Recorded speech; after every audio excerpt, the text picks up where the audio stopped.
آج ہم بات کریں گے ایک ایسی عمارت کی جس میں لوگ موت کا انتظار کرنے کے لیے آتے ہیں۔ اس عمارت کا نام ہے موکش بھون یا مکتی بھون۔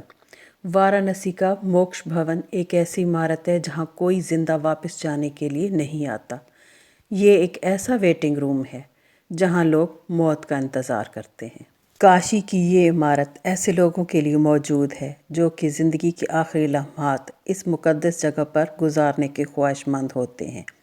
یہاں پر کسی کمرے کا کوئی کرایہ نہیں ہوتا، ہاں مگر 20 یا 30 روپے بجلی کا بل باقاعدگی سے ادا کرنا پڑتا ہے۔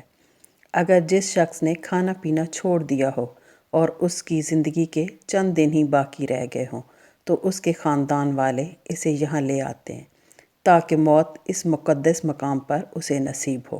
یہاں پر کچھ ایسے لوگ بھی موجود ہیں جو کہ خود سے اٹھ کر بیٹھ بھی نہیں سکتے۔ ان کے کمروں میں پجاری جاتے ہیں اور انہیں مذہبی کتابوں کے پاٹھ پڑھ کر دن میں 2 دفعہ سناتے ہیں تاکہ ان کی مکتی آسان ہو۔ ہندو دھرم کے مطابق انسان کے کئی جنم ہوتے ہیں اور وہ بار بار کسی نہ کسی جاندار کے روپ میں پیدا ہوتا رہتا ہے۔ ہاں، اگر یہاں موت نصیب ہو تو زندگی اور موت کے چکر سے مکتی مل جاتی ہے، یعنی انہیں ہمیشہ ہمیشہ کے لیے آزادی نصیب ہوتی ہے۔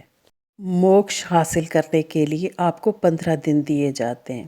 اگر اس سے زیادہ سمے بھی درکار ہو تو آپ کو دیا جاتا ہے، مگر اگر پھر بھی موکش حاصل نہ ہو یعنی کہ موت نہ آئے تو پھر آپ سے گھر واپس جانے کی درخواست کی جاتی ہے۔ تقریباً ہر سال ہزاروں کی تعداد میں لوگ یہاں موت کو گلے لگانے آتے ہیں۔